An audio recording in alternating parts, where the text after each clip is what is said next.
নমস্কাৰ সো মাইছে প্ৰাঞ্জল দৌৰা আৰু বৰ্তমান আছো মই মৰাণ বামুণবাৰী এঘৰ মানুহৰ ঘৰত আৰু আজি ভিডিঅ'টো একচুৱেলি বনোৱাৰ উদ্দেশ্যটো হ'ল এটা গুড নিউজ আছে আমাৰ প্ৰডাক্টৰ এটা টেষ্টিমিনিয়েলছ ভিডিঅ'জ বনাবৰ কাৰণে মই গৈ আছো সো এক মাহৰ আগত মই একচুৱেলি সেই মানুহ ঘৰত আহিছিলোঁ তেওঁলোকৰ ঘৰত আৰু মোৰ লগত আছে গ্ৰেট লিডাৰ ইজা ছাৰ আছে আৰু এজন ব্যক্তি নন্দ ছাৰ তেওঁৰ লগত আহিছিলোঁ আৰু অহাৰ উদ্দেশ্যটো এইটোৱে আছিলে যে তেওঁৰ এই গৃহস্থৰ ঘৰৰ বাইদেউগৰাকী সাংঘাতিক ধৰণৰ এটা প্ৰব্লেমছত ভুগি আছিলে সেইটো হ'ল ডায়েবেটিছ আৰু তেওঁ ইনচুলিন ব্যৱহাৰ কৰি আছিলে তেতিয়া তাৰ উপৰিও তেওঁ হাই ব্লাড প্ৰেছাৰত ভুক্তভোগী হৈ আছিলে তো যিদিনাখন মই আহিছিলোঁ একচুৱেলি তেওঁক দেখি বহুত বেয়া লাগিছিলে অৱস্থাটো দেখি কাৰণ তেওঁ বহুত উইকনেছ কথা ক'বই পৰা নাছিলে খোজো কাঢ়িব পৰা নাছিলে কাৰণ ডায়েবেটিছ নিচিনা এটা ডিজ বহুত বেয়া হয় বহুত বেছি বহুত বেছি বাঢ়ি আছিলে চ' সেইদিনাখন কথা বতৰা পাতিলোঁ তেওঁলোকৰ লগত গৃহস্থৰ লগত তেওঁ হাজবেণ্ডৰ লগত দাদাৰ লগত আলোচনা কৰিলোঁ পেচেণ্টৰ লগতো আলোচনা কৰাৰ পিছত তেওঁলোকে বিশ্বাস কৰিলে আমাৰ প্ৰডাক্ট এটা ৱেলনেছ সমৃদ্ধি কেইটামান প্ৰডাক্ট ইউজ কৰিবলৈ দিলোঁ ডায়েবেটিছ কেয়াৰৰ পৰা আদি কৰি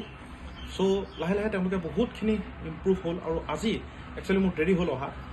অকণমান ব্যস্ত থকাৰ কাৰণে এক মাহৰ পিছত আহিছোঁ আৰু মোৰ এছ'চিয়েটে তেওঁলোকে কিন্তু খবৰ খাতি লৈ আছিলে আৰু তেওঁলোকে জনাইছিলে যে বহুত ভাল তেওঁৰ ৰিজাল্ট পাইছে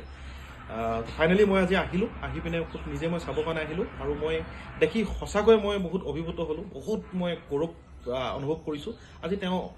যিদিনাখন মই দেখিছিলোঁ আৰু আজি যিটো দেখাৰ পাৰ্থক্য সাংঘাতিক ধৰণৰ মানে ডিফাৰেঞ্চ আছে বহুত তেওঁ উন্নতি হৈছে চ' আহক মই তেওঁৰ দেখাব বিচাৰিছোঁ আৰু তেওঁৰ পৰা অকণমান জানিব বিচাৰিম চ' বাইদেউ আপোনাৰ নামটো অকণমান জনাওকচোন আমাৰ সকলোকে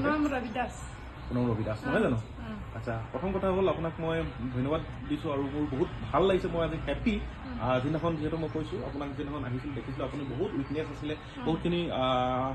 বেমাৰত ভুগি আছিলে যিহেতু ডায়েবেটিছত নহয় জানো চ' আজি বহুত ভাল লাগিছে আপোনাক দেখি য়েছ ডেফিনেটলি আপুনি মোক এইটোৱে কওকচোন যে যিহেতু একমাহ আপুনি ইউজ কৰি আছে নন ষ্টপ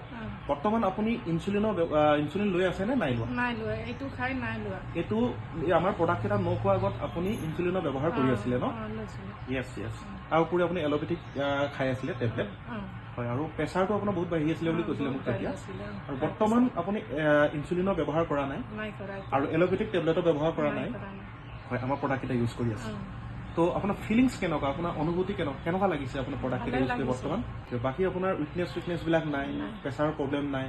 ইনচুলিন নোলোৱাকৈ আপোনাৰ মানে টোটেলি কণ্ট্ৰল হৈছে হয়নে য়েছ চ' ভাল হ'ব কাৰণ কেলৈ আজি একমাহ হৈছে এক মাহৰ ভিতৰতে আপুনি ইমানখিনি আপুনি ইম্প্ৰুভ হ'ল ইমান ৰিজাল্ট পাইছে নহয় জানো বহুত পাৰ্চেণ্টেজ আপুনি ভাল পাইছে মই যিটো দেখিছোঁ তো লাহে লাহে আৰু ভাল হ'ব কাৰণ কেলৈ বেমাৰটো বহুত পুৰণি হয় আজি একমাহ হৈছে তো আয়ুৰ্বেদিকৰ মেক্সিমাম বা মিনিমামে যদি ক'বলৈ যাওঁ 6 মান্থ একচুৱেলি ইউজ কৰিব লাগে চ' আপোনাৰ একমাহ হৈছে আৰু 5 মাহ আপুনি কণ্টিনিউ কৰক মোৰ বিশ্বাস আছে গেৰাণ্টি আছে যে আমাৰ ৱেলনেছ সমৃদ্ধিৰ প্ৰত্যেকটো প্ৰডাক্টে আপোনাক খুব কম সময়ৰ ভিতৰত ৰিজাল্ট মানে 100% আপোনাক ৰিজাল্ট প্ৰভাইড কৰিব thank you all thank you ma'am